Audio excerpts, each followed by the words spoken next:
Okay जी, तो हमारा last video में हमने इंट्रोडक्शन कर लिया था और अब इंस्टॉलेशन करते हैं कि आपको रिएक्ट यूज़ करने के लिए क्या क्या चाहिए।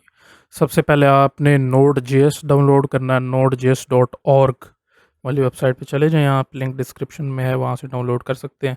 फिर आपने विजुअल स्टूडियो कोड करना है। बेसिकली ये दो चीज़ें आपको चाहिए सिर्फ रिएक्ट यूज़ करने के लिए एज ए फ्रंट एंड। और अगर आपने बैक एंड भी साथ लगाना तो आप जैप कर लें। तो ये मैं आपको बताऊँगा कि आप किस तरह से ये जो है वो पीएचपी को यूज़ करते हैं इसके अंदर और वहाँ से बैकएंड से डाटा निकालते हैं। ठीक है, तो इसके लिए ये भी कर लें आप, ताकि स्टार्ट करके डेटाबेस माई एसक्यूएल साथ लगा के तो फिर आप इसमें डाटा जो है वो फैच कर सकते हैं। ठीक है, ये दो कर लें। नोड जेएस करने का है, यहाँ से आपने इंस्टॉलर पे क्लिक करना है। विंडोज़ ये बाय डिफ़ॉल्ट 64 होता है, अगर 32 है तो ये करंट वर्जन आपने नहीं करना। स्टेबल वर्जन जो है वो ये रिकमेंडेड फॉर मोस्ट यूज़र। ठीक है जी, ये सारे ये क्लिक करेंगे, डाउनलोड स्टार्ट हो जाएगी ऐसे। और मेरी पहले से हुई भी है तो मैं इसको कैंसिल कर देता हूँ। और ये यहाँ से आके आपने ओएस के लिए करना है, विंडोज़ के लिए तो यहाँ से आके स्टेबल वेरिएंट डाउनलोड कर लें।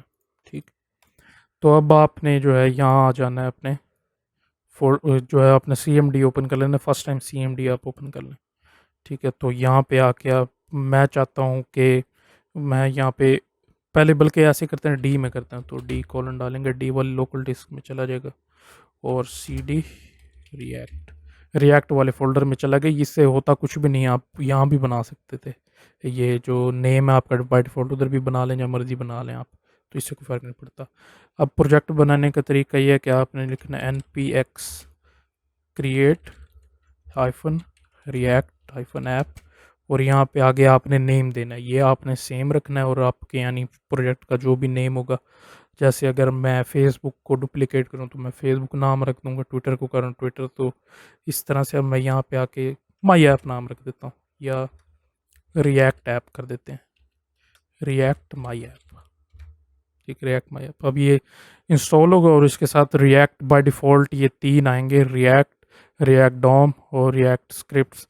और हम इसके अंदर और भी ऐड करेंगे npm पैकेजेस यूज़ करके।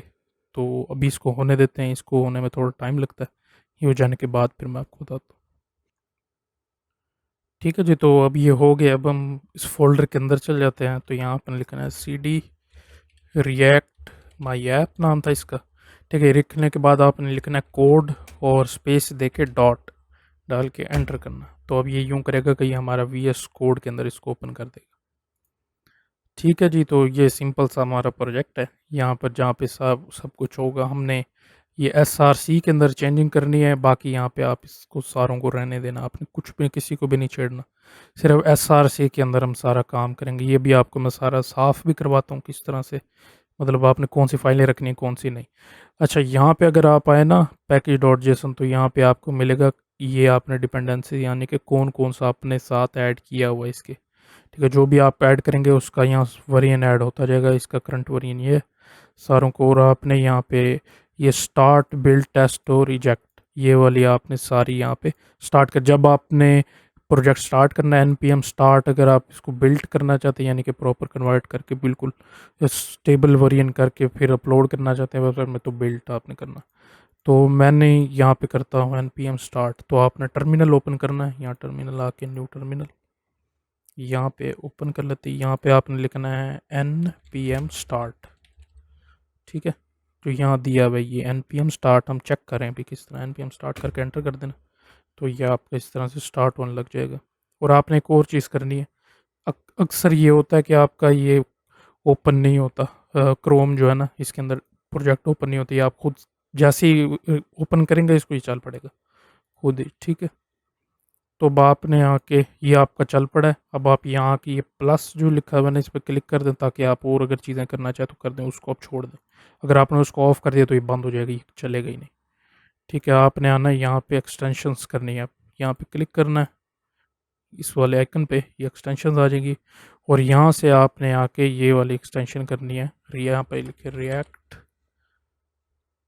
रिएक्ट एक तो ये वाली सबसे अहम ये है, उसको आपको यूज़ करने का तरीका भी बताता हूँ। एक ये ESM react Redux graph SQL react native snippets.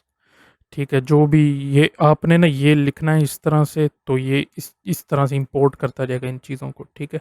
आप ये लिखेंगे तो ऑटोमेटिकली वहाँ पे एक बॉक्स आ जाएगा पॉपअप, वहाँ पे आप सिलेक्ट कर लेंगे कि आपको कौन सा चाहिए, ठीक है। ताकि ये इंपोर्ट कर ले इस तरह से ये सारा करके। ये मैं आपको बताऊंगा, बहुत आसान तरीका, ये आपको भी कन्फ्यूजन कर रहा होगा क्योंकि आपने अभी मेरे ख्याल से शायद नहीं की, अगर आप मेरी वीडियो सिर्फ देख रहे हैं तो।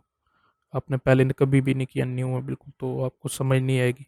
ये देखेंगे फिर आपको पता लग जाएगा, ठीक है। यहाँ से अब ये हमारा चल गया रिएक्ट, और फिर अब अगली वीडियो में इसका सेटअप करेंगे सारा, और आपको बताएंगे कि किस तरह से इसको करना।